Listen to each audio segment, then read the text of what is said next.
A man can pursue a woman relentlessly, text her first, make plans, find reasons to see her, and then, just when it seems obvious that he likes her, he stops. No dramatic argument, no obvious rejection, just silence. And that's where people usually get it wrong. Because sometimes a man stops chasing a woman because he doesn't like her enough. But sometimes he stops because he likes her enough for the situation to start feeling risky. So what actually happens inside someone's mind when attraction is still there, but the pursuit suddenly disappears? The answer is much more complicated than most dating advice makes it sound. Imagine a man named Daniel. He meets Maya at a friend's gathering. The conversation lasts 20 minutes. Nothing extraordinary happens, but Daniel remembers it. A few days later, he messages her. They talk. She responds warmly. He asks her out. They meet. He becomes increasingly interested. He starts initiating almost everything. Good morning texts, plans for the weekend, little jokes throughout the day, checking whether she got home safely. He is clearly pursuing her. Then something changes. Maya doesn't reject him. She doesn't insult him. She doesn't tell him to leave her alone. But Daniel starts noticing something. He is always the one moving things forward. He sends the message. She answers. He suggests the date. She agrees. He asks questions. She responds. Nothing is necessarily wrong. But he begins wondering, am I building something with her, or am I building it alone? That question matters, because attraction and pursuit aren't the same thing. You can genuinely like someone and still decide that continuing to pursue them doesn't make sense. Research on romantic relationships repeatedly points toward the importance of reciprocity and responsiveness, the experience of feeling understood, valued, cared for, and responded to by the other person. Not necessarily because attraction disappeared, because the relationship started feeling one-sided. This is one of the biggest misunderstandings. People often assume if he really likes me, he will keep trying. Not necessarily. A person can be deeply interested and simultaneously believe, she isn't interested in me. Those two things can exist together. Imagine Daniel sends Maya a message. She responds 6 hours later. He asks whether she wants to meet that weekend. Maybe, I'll let you know. 3 days pass, nothing. Daniel may interpret that as information. Not necessarily. She hates me, more likely. I'm probably more interested than she is. And once someone reaches that conclusion, continuing to pursue can begin to feel less romantic and more like repeatedly asking for an answer that has already been given. This becomes especially important for people who are sensitive to rejection. Research on rejection sensitivity describes a tendency to anxiously expect rejection, notice ambiguous rejection cues, and remain emotionally focused on those perceived threats. So one man may see, she took a while to reply. Another sees, she's probably busy. A rejection-sensitive person might think, she's losing interest. Same behavior, completely different interpretation. And once the mind predicts rejection, pulling back can become self-protection. There's a popular idea that men should always pursue while women simply respond. Real relationships are messier than that. Interest usually becomes easier to sustain when people receive evidence that the other person is interested too. One classic line of relationship research concerns reciprocal liking. People tend to be attracted to those who show that they like them. Interestingly, research has also shown that uncertainty can sometimes increase attraction. In one experiment, women who were uncertain about how much men liked them reported thinking about those men more and showed greater attraction than women who knew the men liked them a lot. That sounds contradictory. And that's precisely why this subject is fascinating. A little uncertainty can create curiosity, but prolonged uncertainty can create exhaustion. There's a difference between, I wonder if she likes me, and I've been trying to figure out whether she likes me for 3 months. The first can create excitement. The second can create emotional fatigue. Healthy attraction doesn't require perfect certainty, but it usually needs some evidence that both people are moving toward each other. Here's another subtle shift. At first, initiating feels exciting. He wants to impress her. He enjoys discovering what she likes. He wants to make her laugh. He enjoys planning things. But eventually, if every interaction depends on him, the experience changes. He isn't simply pursuing anymore. He's maintaining the entire connection. And that's different. Imagine two people texting. One person constantly asks, "How was your day? What are you doing this weekend? Have you eaten? How did your meeting go?" The other responds kindly but rarely asks anything back. There is no obvious hostility, yet one person is carrying the conversational momentum. Over time, that can communicate something unintentionally. I'm interested in you, but I'm not investing at the same level. Whether that interpretation is accurate or not, perception matters. Relationship research emphasizes responsiveness, feeling understood, valued, and cared for as an important part of relationship quality. So sometimes the man isn't asking, do I like her? He already knows. He's asking, does this connection have enough mutual energy to continue? This sounds backwards. You might assume the more you like someone, the more determined you'll become. Sometimes that's true, but attraction also increases vulnerability. If you barely care about someone rejecting you, rejection costs very little. If you genuinely care, the stakes change. Suddenly, a message being ignored doesn't feel like a random event. It feels personal. A date going badly doesn't feel like, that didn't work. It can feel like, I wanted this to work. That emotional difference matters. Research on rejection sensitivity shows that rejection-related concerns can shape how people interpret interactions and regulate their emotional responses in romantic contexts. So a man who pulls away isn't necessarily playing hard to get. He might be thinking, I don't want to keep putting myself in a position where I can be rejected. Especially if he's already experienced rejection before, or if he has learned to protect himself emotionally, or if he has a strong need to maintain dignity and control. And this is where attraction becomes paradoxical. The person you care about most can sometimes become the person you feel least comfortable pursuing indefinitely. There's a difference between pursuing someone and trying to persuade someone. Pursuit says, I like you, I'd like to see where this goes. Persuasion says, please like me back. Those are psychologically very different positions. If a man feels that he has to continually prove his value, win your attention, compete for basic interests, or overcome repeated hesitation, eventually the dynamic can become unattractive.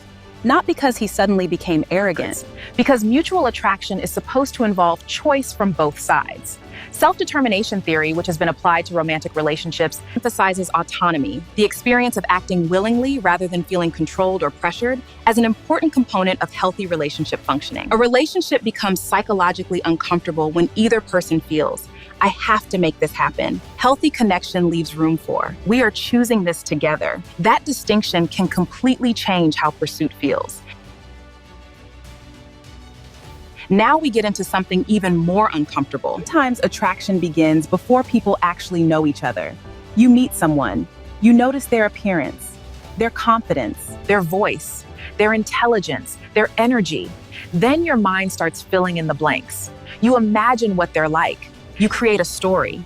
And suddenly you're not just attracted to the person, you're attracted to the version of them your mind created. Then you get to know them. And reality starts replacing imagination. Maybe your values don't align. Maybe your communication styles clash. Maybe the chemistry isn't what he imagined. Maybe the person he was attracted to from a distance isn't the person he enjoys being around.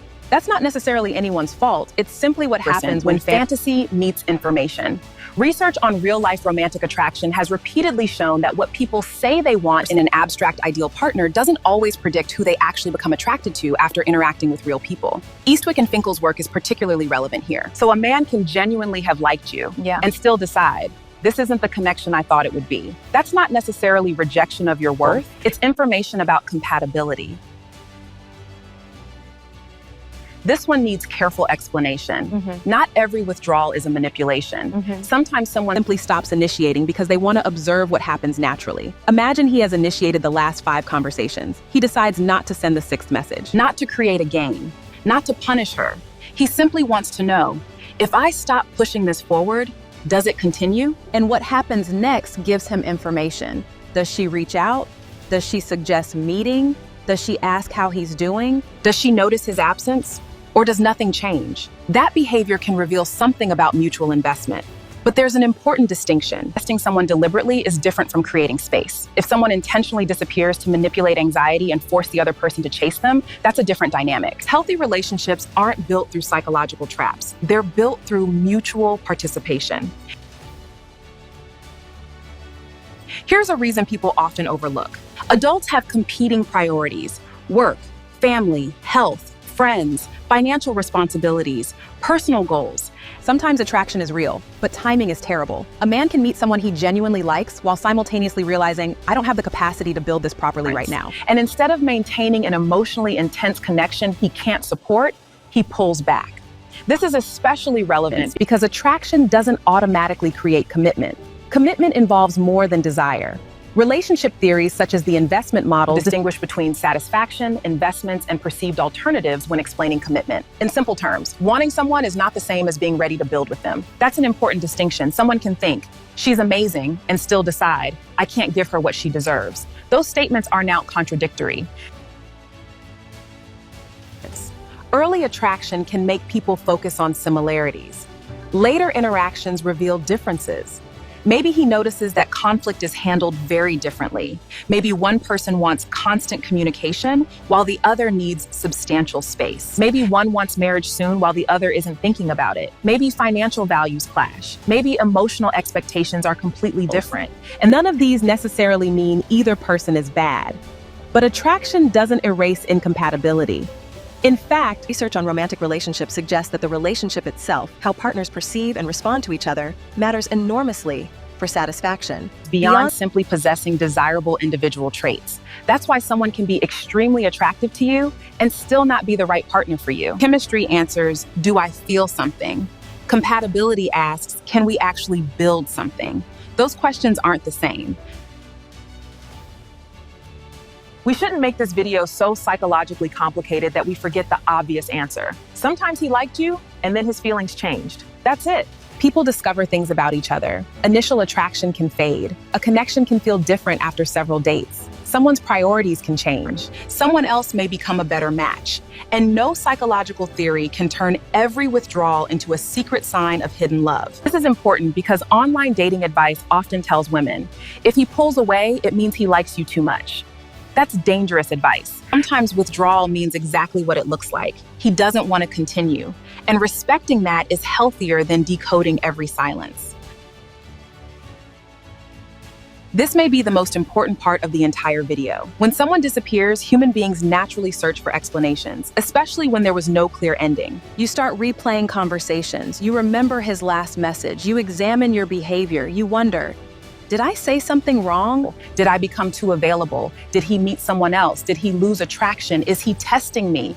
And because there isn't enough information, your mind starts creating possibilities. But possibilities aren't evidence. A person who stops pursuing has given you behavioral information. Maybe the reason is rejection. Maybe incompatibility, maybe timing, maybe fear, maybe another relationship, maybe lost interest, maybe something happening in his personal life. You may never know. And sometimes the healthiest response isn't discovering the hidden reason, it's responding to the information you actually have. He stopped moving towards you. Now you decide what you want to do with that reality. Forget the games. Forget the 3-day rule. Forget trying to make someone jealous. Forget deliberately becoming cold because you heard that mystery creates attraction. Look at reciprocity. Does he initiate? Do you initiate? Does he make plans? Do you make plans? Does conversation flow both ways?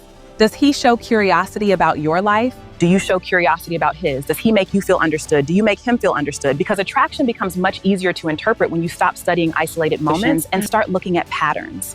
A delayed message means very little by itself. A repeated lack of effort tells you much more. One quiet day isn't necessarily meaningful. Months of one-sided pursuit are. One canceled date could be life. Repeated cancellations without alternative plans are information. Psychology becomes useful when we stop obsessing over individual clues and start examining the whole behavioral pattern. Sometimes because he doesn't believe she likes him back. Sometimes because rejection has become too costly emotionally. Sometimes because the connection feels one-sided. Sometimes because he doesn't want to convince someone to choose him. Sometimes because fantasy gave way to reality. Sometimes because circumstances make a relationship impractical. Sometimes because the two people aren't compatible. Sometimes because he's protecting his autonomy. Sometimes because he's waiting to see whether she will move toward him too.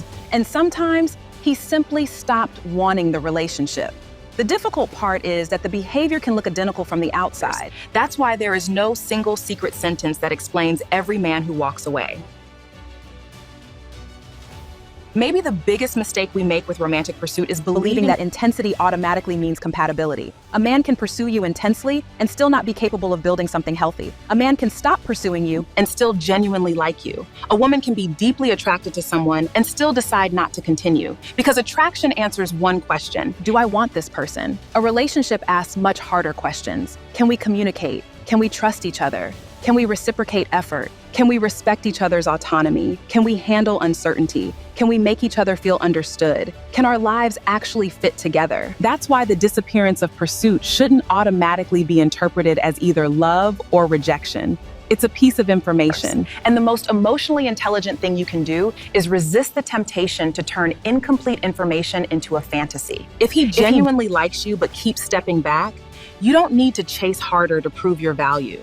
You don't need to become colder. You don't need to manufacture jealousy. You don't need to perform some psychological trick. You can simply create room for mutuality. Because the healthiest attraction isn't one person running while the other decides whether to follow. It's two people gradually discovering that they both want to move in the same direction. And if one person stops, the question isn't always, how do I make him chase me again? Sometimes the better question is, was he ever supposed to be carrying the entire relationship forward? Because love isn't measured by how long someone can chase. It's revealed by what happens when both people stop chasing and start choosing each other. Because human behavior always leaves clues. And sometimes the clearest clue isn't how intensely someone pursued you. It's whether they could build something with you without having to be convinced. Until next time, stay curious.